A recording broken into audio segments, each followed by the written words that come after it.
Seja bem-vindo ao programa O Direito é Todo Seu. Aqui discutimos temas jurídicos de interesse de toda a comunidade. E hoje vamos falar sobre a prevenção do assédio sexual no ambiente de trabalho. E para debater o tema comigo, eu recebo a professora Maria Cláudia Maia, que é mestre em Direito, doutora em Educação e professora do curso de Direito aqui da FIB e advogada. Seja muito bem-vinda. Muito obrigada, professor César. Agradeço o convite, agradeço a equipe da TV FIB para falar de um tema tão importante, né? Tão relevante para toda a sociedade. Sem dúvida, minha caríssima professora Maria Cláudia, né? Sempre estamos aqui juntos nos corredores da FIB, trocando ali de sala de aula para o primeiro ano, para o segundo, para o quinto, para o quarto. Então, nos sentimos, sem dúvida alguma, muito à vontade aqui. E esse tema que vamos falar hoje, assédio sexual, eu reputo de extrema importância para você, nosso telespectador, para você, nossa telespectadora, porque eu tenho certeza que vocês que estão nos assistindo, muita gente às vezes vai falar, opa, isso está acontecendo comigo no meu ambiente de trabalho, isso está acontecendo comigo no meu trabalho, e às vezes a pessoa acha que é uma coisa, uma situação normal, quando na realidade não tem nada de normal nessa questão do assédio sexual, que é tão importante, esse debate que a gente vai fazer aqui. E aí eu já começo, né? Qual é a importância do meio ambiente de trabalho, sendo ele sadio? Como que a gente fala sobre isso aí? Sim. Bom, primeiro assim, só para a gente contextualizar, o meio ambiente, quando a gente pensa em meio ambiente, a primeira ideia é o meio ambiente natural, né? Fauna, flora, os rios.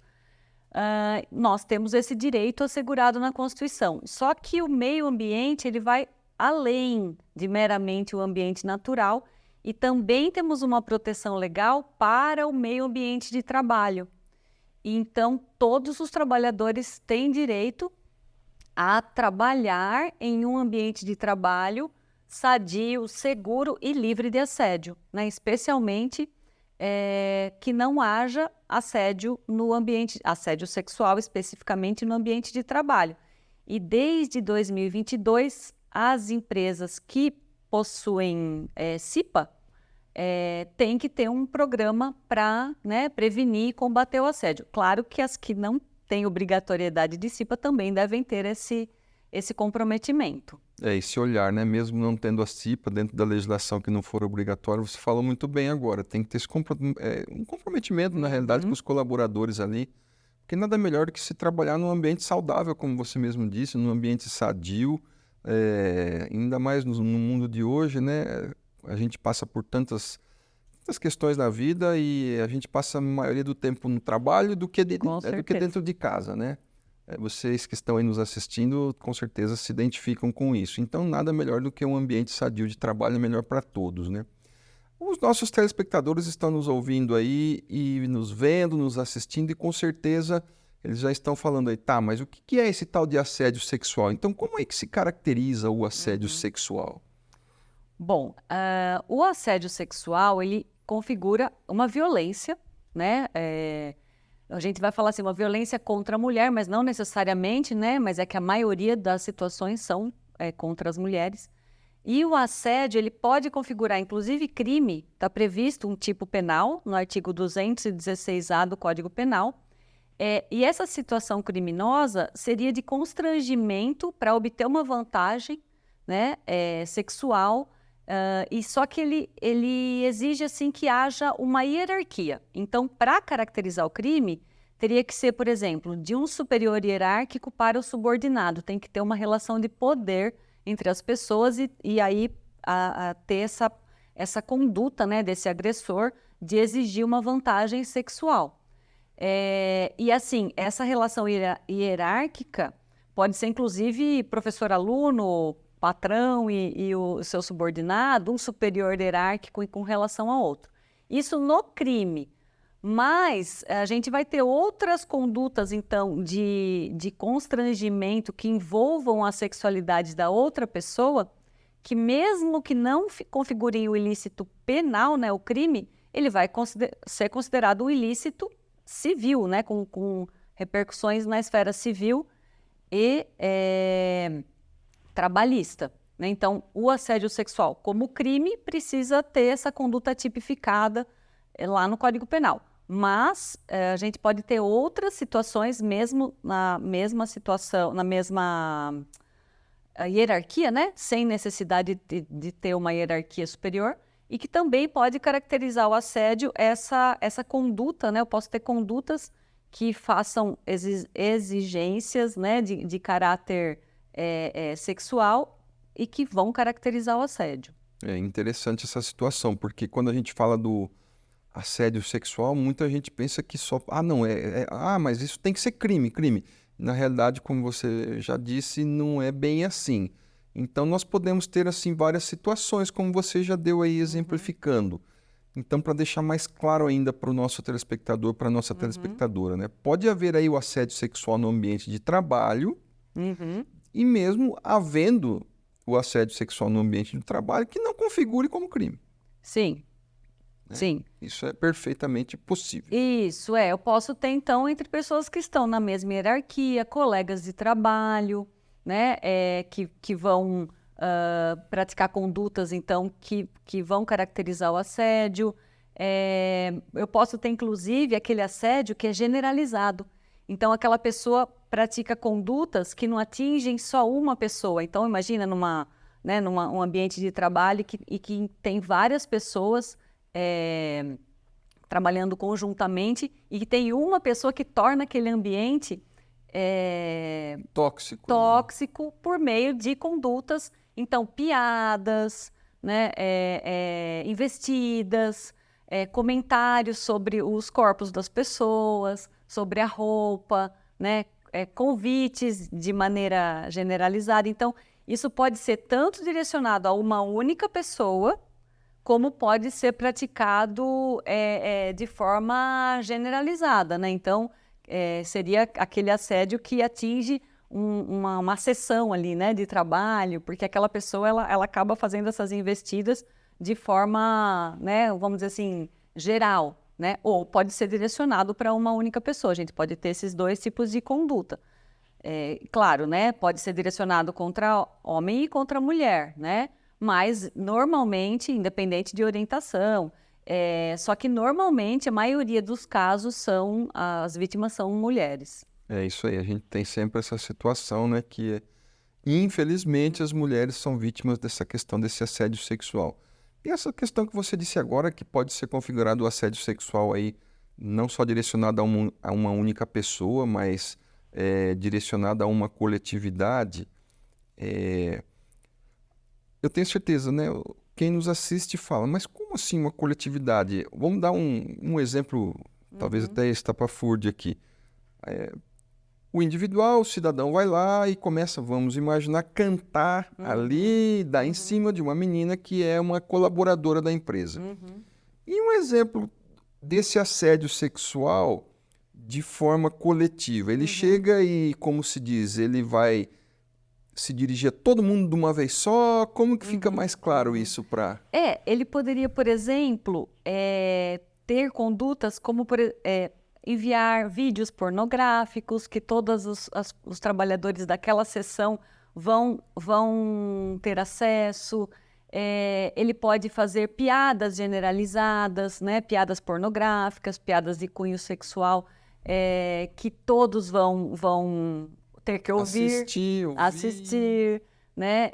Ele pode fazer esses comentários que não sejam para uma única pessoa, mas que sejam, por exemplo, direcionado às mulheres que estão aqui presentes, então, né? Fazer convites, fazer comentários, né? São condutas que, assim, o que vai caracterizar mesmo o assédio? A ausência de reciprocidade, né? Então, a outra pessoa, ela não corresponde. Então, a pessoa que pratica o assédio, né? A gente vive numa cultura que também as pessoas que praticam o assédio têm que ser educadas para elas também entenderem que aquilo é assédio e não uma mera brincadeira, né? A pessoa que pratica muitas vezes também desconhece que aquela atitude dela é tóxica, que aquela atitude dela é violenta, que ela está atingindo a esfera íntima da outra pessoa e que ela não tem direito de fazer isso. Então, o que vai diferenciar mesmo, mas então não pode ter mais uma paquera no trabalho? Ninguém mais vai poder namorar no trabalho? Claro que pode existir, né? Um relacionamento entre pessoas que trabalham no mesmo local. Mas isso vai ser consentido. Essa é a grande Essa é a diferença. o consentimento. A partir do momento que eu não tenho reciprocidade nem consentimento, aí eu passo a ter uma violação, né? Você falou aí, deu exemplos dessa questão do assédio sexual, uma coletividade, ficou bem claro. E eu acho interessante também a gente deixar claro, através de exemplos mesmo, se você puder exemplificar, que às vezes, como eu digo, nós podemos ter telespectadores e telespectadoras que estão passando individualmente pela questão do assédio sexual e acho que é uma coisa normal quando na realidade está sendo uma tortura no trabalho aqui do professor. Alguns exemplos de assédio sexual específico direcionado a uma pessoa. Sim. Pode ser porque assim, às vezes a gente pode imaginar que só vai caracterizar assédio se tiver contato físico. E não é assim. Claro, pode chegar a ter o contato físico, mas pode ser por meio de mensagens, bilhetes, assim, fazendo convites reiteradamente, falando de maneira, né, pornográfica, usando palavras de cunho sexual. Então, pode ser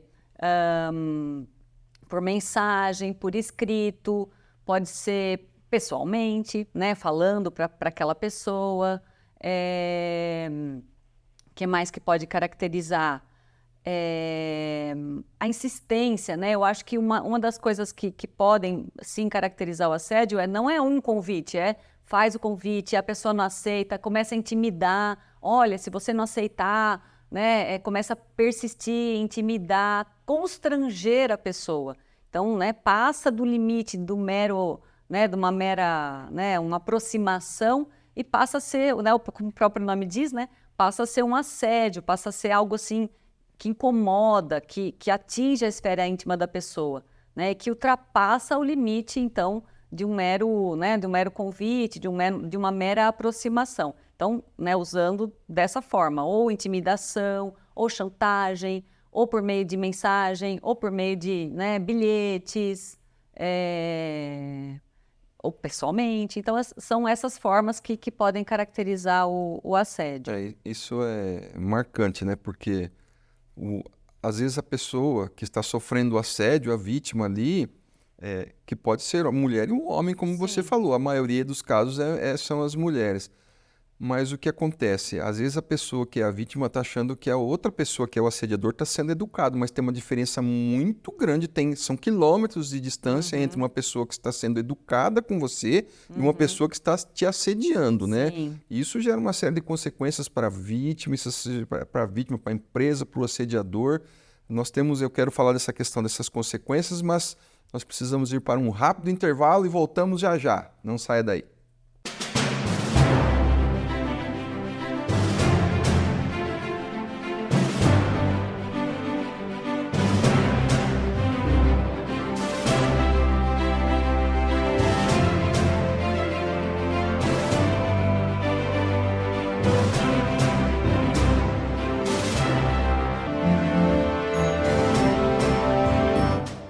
Ingressar na faculdade é uma das principais etapas da vida.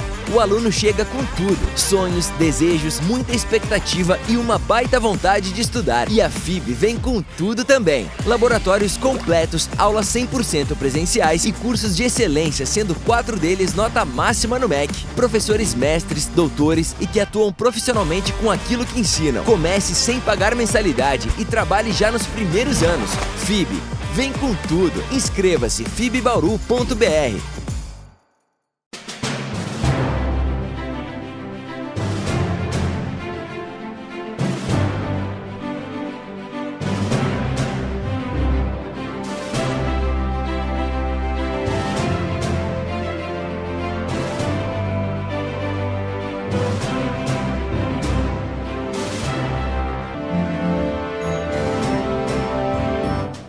Seja bem-vindo ao programa O Direito é Todo Seu. No bloco passado, estávamos falando aqui da questão de prevenção do assédio sexual, muita coisa interessante, eu tinha falado das consequências, mas tem uma situação que ocorre rotineiramente.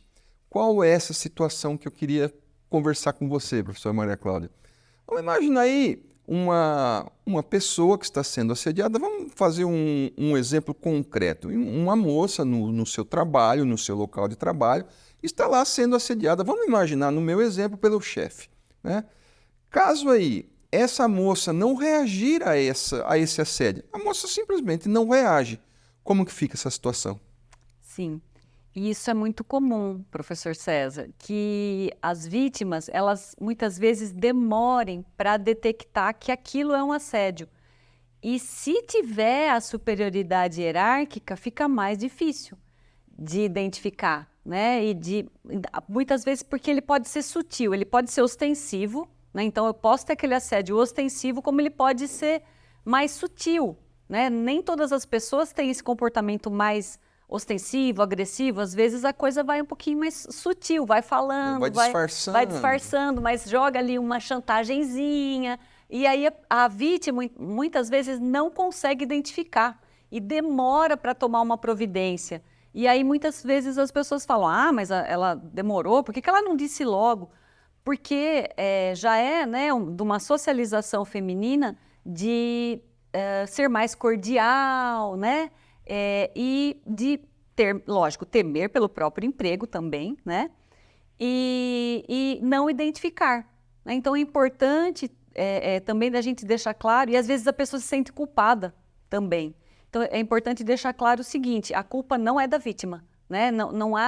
A culpa é sempre do ato do agressor, né? É claro que o fato de estarmos falando do assédio aqui, eu penso que é uma forma de que as pessoas passem a entender o que ele é, o que significa, o que caracteriza. Isso pode auxiliar tanto para aquele que pode ter praticado um assédio sem ter conhecimento, quanto para as vítimas, para que elas também sejam claras, muitas vezes, com o assediador, né? E poder ter uma reação. Mas o fato dela não ter reação não descaracteriza o assédio. O assédio vai continuar existindo. Né? Mas eu penso também que as vítimas, depois a gente vai falar um pouquinho disso, né? O que providências que a vítima pode também tomar, né? Para ela fazer a denúncia, né? No caso da empresa, canais de comunicação e até ou boletim de ocorrência, se for o caso, né? No caso de caracterizar o crime. Mas o que é importante se dizer, que o fato de não ter uma reação imediata não justifica o assédio e nem faz com que aquela conduta deixe de ser assédio. A conduta continua sendo assédio. A culpa não é da vítima, não é da roupa da vítima, não é do comportamento da vítima, não é da personalidade da vítima, a culpa é do assediador, né? Então, esse constrangimento, às vezes essa demora em reagir, ela é muito comum, porque a pessoa fica constrangida, fica em dúvida, isso é mesmo assédio? Será que isso é? Será que isso não é? E se eu falar? E se eu for demitida? E se eu tiver uma represália? E se me entenderem mal? Né? Então, é importante mesmo esse assunto ser bem esclarecido para a sociedade, para que as pessoas possam, inclusive, identificar quando ele estiver acontecendo. Olha, dessa sua fala aí, achei fantástico, e uma coisa que a gente tem que deixar claro, eu vou pensar o que você disse, uma frasezinha que você disse, que acho que vai ajudar quem está nos assistindo e que porventura esteja passando por uma situação de assédio. Caso você, nosso telespectador, alguma telespectadora esteja passando por essa situação horrível de assédio sexual, tenha em mente o que a professora Maria Cláudia falou agora. Você disse, a vítima não tem culpa, você não é culpado por isso. Exatamente. Você não é culpado, você não é culpada. Isso a gente deixa claro, né? Para não ter... Porque você falou uma realidade, às vezes, mas será que eu estou sendo culpado ou culpada nisso? Não, a vítima, como você disse e repito, nunca é culpada. Né? Tem essa situação. E já que a gente está falando das consequências e tudo mais, vamos imaginar aí, quais são aí as consequências do assédio para a vítima? Sim. A vítima, ela vai ter consequências na sua esfera, na sua integridade física e psíquica, né? Então, como o assédio é uma violência, essa violência vai ter reflexos, tanto, né, no seu desempenho do trabalho. Então, essa vítima pode passar até um quadro de ansiedade, de depressão, de queda de autoestima, de queda de produtividade no trabalho. Daí também a importância da empresa manter o ambiente de trabalho sadio, né? porque essa pessoa não vai conseguir trabalhar de forma saudável, de forma a ser produtiva, de poder desenvolver bem o seu trabalho. Então, a vítima pode ter todos esses danos psíquicos que podem chegar até a ser físicos, né? Porque a partir de um abalo psíquico, você pode passar a ter reflexos na saúde física, né? Lógico, se a gente for pensar, né, saúde física e mental como uma coisa só, então isso vai trazer um abalo para a vítima, né, que traz consequências à sua saúde e ao seu, né, à sua integridade, então, física e psíquica. Isso, assim como a gente tem essas consequências que você falou para a vítima, quais são as consequências do assédio sexual para o assediador e para a empresa? Sim. Bom, como a gente estava falando no começo, né, a empresa é a responsável por manter o ambiente de trabalho sadio. Então, se ocorre, né, o assédio no ambiente de trabalho e a empresa não tomou providências para que esse assédio não ocorresse, então essa empresa ela manteve esse ambiente de trabalho não sadio, né, ela vai ter que responder por isso, né, a empresa em si ela não responde pelo crime, mas ela responde pelo ato que o seu subordinado, né, o chefe ou alguém que trabalha ali naquela empresa praticou. Então, a empresa pode responder civilmente, né, por danos morais e materiais, né, materiais no sentido de algo que essa vítima tenha que ter gastado com um remédio, sei lá, né, com um médico ou para cuidar da sua saúde, e os danos morais, né, que é o dano, então, que ofendeu os seus direitos da personalidade, a sua integridade psíquica. E ainda a empresa, ela poderia, dependendo da situação, né, demitir esse trabalhador por justa causa, né? E o assediador, por outro lado, ele pode, então, ser demitido por justa causa, né, se ficar caracterizada a prática do assédio. Se caracterizar o crime, pode responder criminalmente, então, né? E independente de caracterizar o crime ou não, também responder civilmente, né, pelos danos materiais e morais, porque se a empresa responder, ela vai cobrar dessa pessoa que causou o regresso, né? O direito de regresso, claro, né? A empresa não vai arcar se foi uma pessoa que causou o assédio, ela, né, vai poder cobrar desse trabalhador o direito de regresso, vai ressarcir o que ela gastou para indenizar essa vítima, né? Claro que eu penso assim, que essas são as últimas consequências, né? Que o ideal é que as empresas, elas evitem chegar nesse ponto, né? Que se uma vez verificada, né, tendo conhecimento de que está acontecendo algo que se enquadre como assédio, que já tome as providências para que isso cesse imediatamente, não se prolongue no tempo e evitar disso acontecer. E educar, né, as pessoas, principalmente. É isso aí. Porque as consequências podem ser bem pesadas, né? Sem dúvida. As consequências de um assédio sexual, como você falou agora, podem desestruturar o ambiente de uma empresa. Sim. Né? Aqui no nosso programa nós temos também várias telespectadoras, vários telespectadores que são comerciantes, que são empresários, né? Que são proprietários aí de negócios.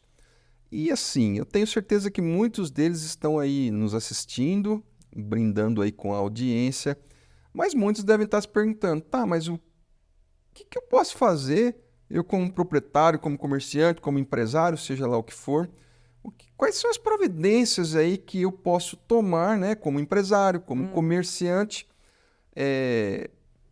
que é o melhor de tudo na questão do assédio sexual, para prevenir que ele ocorra, né? Porque a prevenção é o melhor remédio. Sim. O empresário, o comerciante pode punir, pode resolver depois que ocorreu, mas o interessante no ambiente de trabalho é que os empresários tenham a iniciativa de se tomar providências para se combater e se prevenir esse assédio. Sim. Né? E quais são essas providências que a gente pode passar para eles? Sim.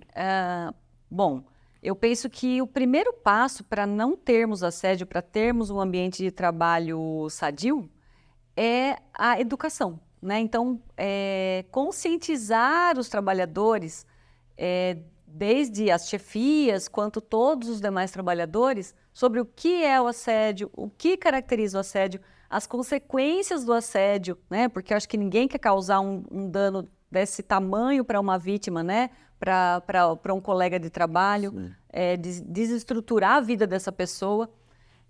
Então, eu acho que o primeiro passo, então, é conscientização, fazer isso de forma periódica, sabe? De ter mesmo uma orientação, ter regras de conduta dentro da empresa. Olha, então...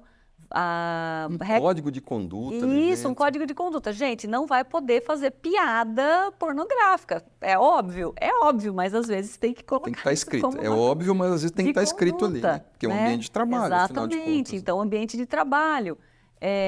Estabelecer normas de conduta. Ter um canal, isso é importantíssimo, ter um canal de comunicação ou um setor responsável, algo que a vítima possa fazer a denúncia e preservar o anonimato, né? Se for o caso, se ela quiser, se ela desejar assim. Porque muitas vezes essa vítima, ela lógico, né? Como eu comentei, a pessoa pode fazer um boletim de ocorrência, pode fazer denúncia no Ministério Público do Trabalho, mas dentro da empresa ela tem que ter um canal de comunicação, que ela possa se sentir segura de que ela não vai ser perseguida depois que ela fizer essa comunicação, né? De que ela vai ter uma resposta sobre aquilo que ela comunicar, né? E é importante, então, a empresa ter essa estrutura, a empresa orientar sobre o que significa o assédio, ter normas de conduta, ter um canal de comunicação. E uma coisa que eu não sei se a gente comentou muito, mas assim, a própria vítima também, ela anotar quando ocorreram, né? Quando ocorreu a conduta de assédio, se for por mensagem, guardar essas mensagens, até para ela, quando ela for fazer a denúncia, ela também não fazer a denúncia sem ter elementos, né? Sobre aquilo que aconteceu, porque às vezes a pessoa fica nervosa e não lembra, né? Mas que dia foi isso? Nossa, não lembro. Então, sempre anotar, olha, se foi verbalmente, né? Então, anota, tenta estar na presença de uma outra colega, né? E a empresa tem que ter esse canal de comunicação para que a pessoa que eventualmente sofra o assédio, ela possa fazer a denúncia, né? E o mais importante de todos, eu acho que é a educação mesmo, que as pessoas... Sem dúvida. Eu penso que muitos assédios podem ser evitados se a pessoa souber que aquilo é assédio, inclusive quem pratica o assédio, que muitas vezes pode achar que é uma brincadeira, não, uma brincadeira... eu estava brincando com você. Então assim, então precisa saber, não, isso não é brincadeira, isso atinge a outra pessoa, isso é uma violência. Talvez a pessoa sabendo que é violência, ela não faça mais, né? Eu penso que esse é o passo que é necessário para que a gente possa ter, né, locais de trabalho, ambientes de trabalho livres de assédio. A gente está chegando no fim, temos praticamente mais tempo, mas eu vou te dar rapidamente um exemplo que acontece muito. A última coisa para falar, mas eu acho que isso a gente tem que falar. Imagina a seguinte situação, nós temos aí um comércio, né? Nós temos funcionários ali, colaboradores nesse comércio. Não é raro, aliás, é o contrário, é muito comum um cliente desse comércio, um cliente que chega ali, vamos supor um bar, uma livraria, uma loja de roupa, uma boutique, seja lá o que for. O cliente chega ali, adentra essa loja, nesse comércio, e vem, por exemplo, uma vendedora atendê-lo, né? Fazendo o trabalho dela, de vender, vamos imaginar uma vendedora, vem fazer o trabalho dela. Então, ela é funcionária, ela é colaboradora do dono dessa empresa, desse comércio. E aí, imaginemos que isso é comum acontecer, vocês que estão nos assistindo sabem, muita gente pode passar por isso dia a dia, e esse cliente dessa loja começa a assediar a funcionária. E ela acha que fala, e agora? Veja, não é, né, deixar claro para você, não é o colaborador um outro, não é o chefe, não é o gerente, não é o dono, não é sócio, nada. É uma pessoa de fora que é o cliente, vem ali e começa a assediar sexualmente essa moça, imaginemos que é a vendedora desse estabelecimento. O que ela vai fazer? também caracteriza assédio, né? Também é um assédio. E a empresa também é responsável. Mesmo sendo um cliente, de fora, de fora, se ele está praticando assédio com a pessoa que está trabalhando, né, no ambiente de trabalho, então ele está praticando assédio dentro do ambiente de trabalho, mesmo ele não trabalhando naquele local, né, sendo um cliente, um prestador de serviços, né, pode ser também, né, pode ser um cliente, pode ser um prestador de serviços que vai até aquele local e começa a assediar aquela, né, aquela vendedora, uma trabalhadora, da mesma forma, né, caracteriza assédio da mesma forma. Essa pessoa que está sendo vítima pode exigir que o empregador uma outra pessoa tome atende uma aquele cliente. Então o empregador tem que tomar uma providência. Não pode falar para a trabalhadora, não liga, se vira aí. Não, né? Não, porque a empresa vai responder também, seja um comércio, independente do tamanho, né, professor César? Pode ser um pequeno comércio, pode ser uma grande indústria. O ambiente de trabalho tem que ser sadio em todos os locais. Então, não é porque a pessoa trabalha, é uma lanchonete, então um ambiente mais informal, então as pessoas poderiam assediar? Não. Né? O empregador também tem que assegurar que esses trabalhadores, essas trabalhadoras, fiquem livres de assédio. Se acontecer, então ele vai ter que tomar uma providência com esse cliente, ou trocar essa pessoa de local para ela não atender mais, né? Ou dar conversar, uma advertência. Tem que dar um resguardo, não vai poder ignorar e pensar, não, isso não é do ambiente de trabalho, então não é de um outro trabalhador, então não vai caracterizar assédio. Não, não é verdade. Vai caracterizar assédio, seja um cliente, seja um prestador de serviços, né? Em qualquer tipo de ambiente de trabalho. Aí, maravilha, né? Eu acho que muita coisa a gente conseguiu esclarecer aqui. Hoje a presença da professora Maria Cláudia nos brindando aqui, nossa colega de trabalho. A gente se sente bem à vontade, mas infelizmente chegamos ao fim do programa. Agradeço mais uma vez, professora Maria Cláudia. Volte sempre para nos brindar, repito, com as informações e esclarecimentos. E eu agradeço principalmente você, nosso telespectador, nossa telespectadora. Muito obrigado e até o próximo.